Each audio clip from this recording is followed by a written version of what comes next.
धंद्याच्या दृष्टीनं ऊसाच्या क्षेत्राच्या दृष्टीनं एक अतिशय मोठं वर्ष होईल. पुढच्या वर्षी जी काही एकंदर ऊसाची स्थिती आहे, पावसाची स्थिती होती, पाण्याची स्थिती होती, ही फायद्याच्या नंतर अनेक कारखान्यांना पुढच्या वर्षी ऊसाचं गणित एका ठराविक काळात कसं संपवायचं याची चिंता होईल अशी शक्यता नाकारता येत नाही. आज आपण असं बघतो आहोत, ऊसाचं उत्पादन तर वाढवायचं, ते वाढवायचं असेल तर शुद्ध ऊस बियाणं ही वापरायची आवश्यकता आहे. आणि मी नेहमीच या सभेमध्ये सांगत असतो की या संदर्भात थोडं अधिक लक्ष द्यायची गरज आहे. दर्जेदार ऊसाचं बियाणं मिळावं यासाठी VSAनं अलीकडे बरेच निर्णय घेतले, ठिकठिकाणी जमिनी घेतल्या. विविध फार्मामध्ये 150 एकर क्षेत्रावर आज दर्जेदार ऊस बियाणाचा कार्यक्रम आपण हाती घेतला आहे.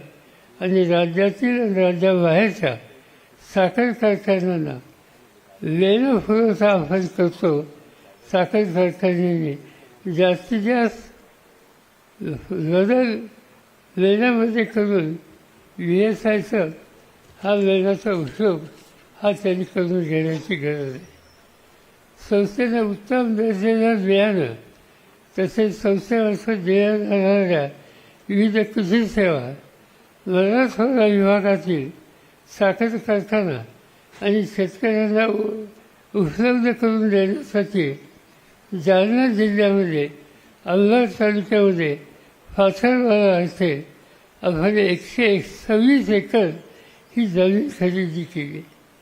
पाथरवाडा इथे आपण संशोधन केंद्राची उभारणी केली आहे आणि या केंद्रात विविध जातीच्या ऊसांची लागवड करण्यात आली असून उत्तम दर्जाचं बियाणं, ऊतीसंवर्धित रोपे, प्रशिक्षण, विविध कृषी उत्पादने आणि इतर सुविधा मराठवाड्याच्या शेतकऱ्यांना जास्तीत जास्त मिळेल याचा प्रयत्न आपण सुरू झालेला आहे. मराठवाड्याच्या धर्तीवर विदर्भात सुद्धा या संबंधीचा निर्णय आपण घेतला. विदर्भातील शेतकरी आणि साखर कारखानदार यांना वेगवेगळ्या प्रकारच्या सेवा देण्यासाठी नागपूरपासून 35 किलोमीटरवर मसाळा आणि गोपाळपूर या गावांच्यामध्ये आपण 173 एकर जमीन खरेदी केली. त्याचं विकासाचं काम सुरू आहे आणि या केंद्राच्या माध्यमातून विदर्भाच्या शेतकऱ्यांना दर्जेदार बियाणे आणि बाकीच्या सुविधा या त्या ठिकाणी दिल्या जातील. संस्थेनं इतर फॉरम डेव्हलप केले. आता उदाहरणार्थ होळीचा इश्यू हा एक महत्त्वाचा इश्यू आहे. त्यासंबंधी होळी बायो कंट्रोल उसावरील होळीचा प्रतिबंध करण्यासाठी अतिशय उपयुक्त ठरला.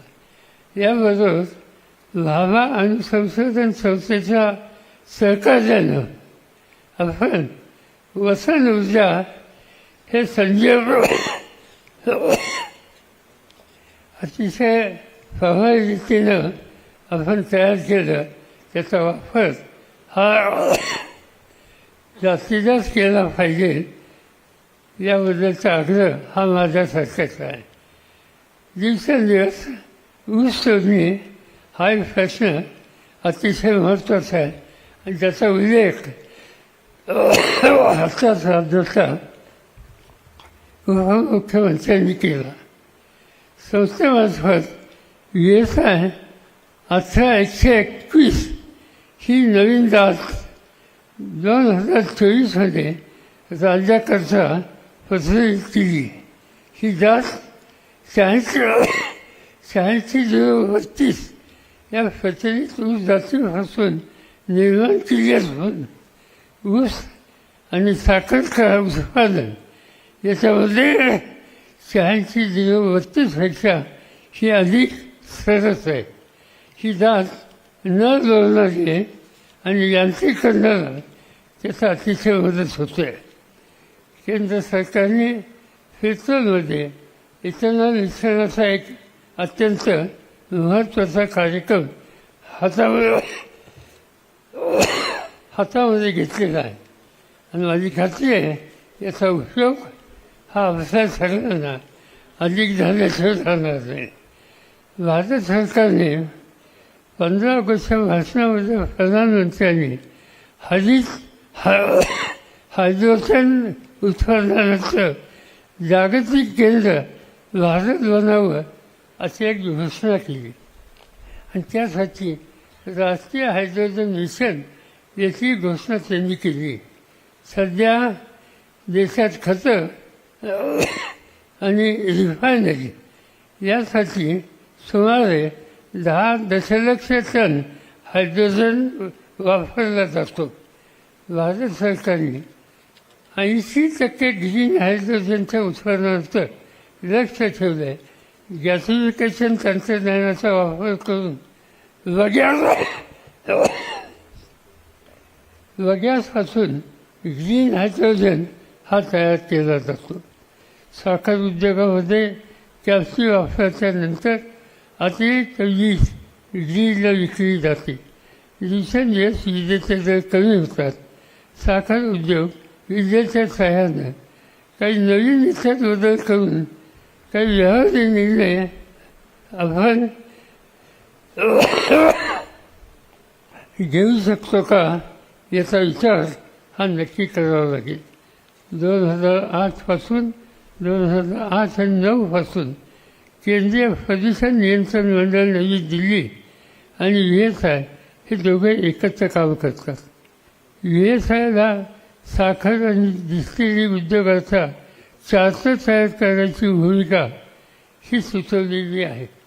चार्टरमध्ये प्रदूषण कमी करण्यासाठी वापरल्या जाणाऱ्या सध्याच्या तंत्रज्ञानाचं पुनर्वलोकन करणं, प्रदूषण कमी करण्यासाठी प्रगत तंत्रज्ञानाचा अवलंब करणं आणि प्रदूषणाच्या नियमामध्ये सुधारणा करणं याचा समावेश आहे. गेल्या 4 वर्षापासून VSIला अतिप्रदूषण करणाऱ्या उद्योगांच्या तपासणीचं काम केंद्रीय प्रदूषण नियंत्रण मंडळाने VSIला सोपवलेलं आहे. VSIच्या द्वारे दरवर्षी गंगा यमुना नदीच्या परिसरातील 400 इंडस्ट्रींची तपासणी ही केली जाते आणि याच्यामध्ये VSIचा सहभाग हा करून घेतलेला आहे. भारत सरकारच्या ग्राहक आणि अन्न सार्वजनिक वितरण मंत्रालयानं नॅशनल सिंगल विंडो सिस्टीम हे पोर्टल कारखान्याच्या डेटा सिस्टीमशी एकत्रित करण्याचं काम नुकतंच हातीमध्ये घेतलं. यामध्ये अचूक स्थिती विजयी गैरफरामुक्त नोंदी होणं ही अपेक्षा आहे आणि हे काम करण्याची जबाबदारी भारत सरकारने VSI यांच्यावर दिलेली आहे. त्याला अनुसरून देशातल्या 37 कारखान्यांची पोर्टलची डेटाची एकत्रित संगणक प्रणाली आवश्यकता साध्य करायच्या आहेत. आज वसंतदादा शुगर फॅक्टरीच्या वतीनं उत्कृष्ट तांत्रिक कार्यक्षमता आणि आर्थिक व्यवस्थापन या क्षेत्रामध्ये ज्यांनी उत्तम काम केलं त्याचा आपण या ठिकाणी पुरस्कार देतो. सर्वोत्कृष्ट कामगिरी करणाऱ्या साखर कारखान्यांना संलग्न डिस्टिलरीला आज या ठिकाणी पुरस्कार दिला जातो. उत्कृष्ट कामगिरी करणाऱ्या कारखान्याचे प्रशासकीय अधिकारी, मुख्य साखर अभियंता, मुख्य साखर तज्ज्ञ, डिस्टिलरी व्यवस्थापक, पर्यावरण अधिकारी यांना त्यांच्या उत्कृष्ट कामगिरीबद्दल आपण या ठिकाणी गौरव करतो. याच्यामध्ये एक अतिशय महत्त्वाची गोष्ट आहे की ज्याचा उल्लेख या ठिकाणी आत्ताच उपमुख्यमंत्र्यांनी केला आणि ती या सगळ्या कामाच्यासाठी जी काही पाहिजे तो सकळ ही देण्याचा निर्णय VSI याच्यामध्ये आधी घेतलेला आहे. त्याच्यात आजच्या बैठकीमध्ये थोड्या मी बदल केलेले आहेत. आता उदाहरणार्थ यशवंतराव चव्हाण पुरस्कार हा ₹10,000चा असतो आणि यंदाच्या वर्षी सांगली जिल्ह्यातल्या कडेगाव तालुक्यातले श्वेतपूर यांना तो पुरस्कार मिळालेला आहे. आजपर्यंत या पुरस्काराची रक्कम 10,000 होती. आजच्या बैठकीपासून ती 1,00,000 होईल. त्याच्याशिवाय वसंतराव नाईक पुरस्कार अमोल सदरराव लोंढे तालुका माढा जिल्हा सोलापूर यांची जी सुरू हंगामातला पहिला याला त्यांना 10,000चं स्मृतिचिन्ह आणि प्रशस्ती पत्र यापूर्वी जाहीर केलं. त्याच्यामध्ये दुरुस्त येऊन 10च्या ऐवजी ते 1,00,000चं असेल. अण्णासाहेब शिंदे पुरस्कार खोडा हंगामाचे पहिले शिवाजी देवकर यांचा 10,000चा पुरस्कार आज 1,00,000चा होईल. त्याच्यानंतर उत्कृष्ट साखर कारखाना अंबालिका शुगर प्रायव्हेट लिमिटेड यांना 2,51,000चा पुरस्कार होता. आजच्या बैठकीमध्ये ती रक्कम 5,00,000ची केलेली आहे. याशिवाय जे अधिकारी सर्वोत्कृष्ट पर्यावरण अधिकारी श्री बाबुळे 10,000च्या ठिकाणी 1,00,000, सर्वोत्कृष्ट आसवणी व्यवस्थापक ज्ञानेश्वर आभाळे 10,000च्या ठिकाणी 1,00,000, सर्व उत्कृष्ट फायनान्स मिनिस्टर योगीराज नानखिले 10,000च्या ठिकाणी 1,00,000, सर्व उत्कृष्ट शेतकरी अधिकारी प्रशांत पाटील 10,000च्या ठिकाणी 1,00,000 आणि चीफ केमिस्ट उत्तम चीफ केमिस्ट सुनील जाधव यांना 10,000च्या ठिकाणी 1,00,000 अशा प्रकारचे या गोष्टी तुम्ही जाहीर केलेल्या आहेत. एक शेवटचा मुद्दा फक्त एवढा सांगतो की ऊस शेतीमध्ये कृत्रिम बुद्धिमत्ता या तंत्रज्ञानाचा वापर झकाट्यानं होतो आहे. जगातल्या अनेक देशामध्ये मी गेल्या 2-3 वर्षामध्ये याची अधिक माहिती घेतो आहे आणि त्या दृष्टीने काही पावलं आम्ही महाराष्ट्रात सुद्धा टाकली आणि आमच्या लक्षात आलं ऊसाचं उत्पादन वाढतं आहे, साखरेची टक्केवारी वाढते, वजन वाढतं आहे, ऊसाची हाईट वाढते. त्याची कांदी जी साधारणतः 18, 19, 20 होती ती कांदी जवळपास 41पर्यंतसुद्धा गेली असं चित्र पाहायला मिळतं आहे. आणि हे सगळं होतं त्याच्यामध्ये कृत्रिम बुद्धिमत्ता AI या तंत्रज्ञानाचा वापर हा अत्यंत महत्त्वाचा आहे. आणि म्हणून कृत्रिम बुद्धिमत्तेचा वापर साखर कारखान्यात विविध कार्यामध्ये आपण करू शकतो. साखर कारखान्यामध्ये अनेक प्रकारच्या यंत्रसामुग्रीचा आपण वापर करतो. या सर्व यंत्रणा प्रक्रिया नियंत्रित करण्यासाठी कृत्रिम बुद्धिमत्ता याचा वापर हा निश्चितपणे करणं गरजेचं आहे. आणि या तंत्रज्ञानाबाबत शेतकरी, साखर कारखाना यांना सल्ला देण्यासाठी VSI मध्ये एक स्वतंत्र विभाग हा स्थापन करण्याचं नियोजन आहे. कृत्रिम बुद्धिमत्ता तंत्रज्ञान संदर्भात बारामतीमध्ये कृषी विकास प्रतिष्ठानचं संशोधन सुरू आहे. या तंत्रज्ञानाचा फायदा शेतकऱ्यांना होतो आहे. माझा आग्रहाने सूचना आहे की हे बदल होत आहेत त्या बदलाची नोंद आपण घ्यावी.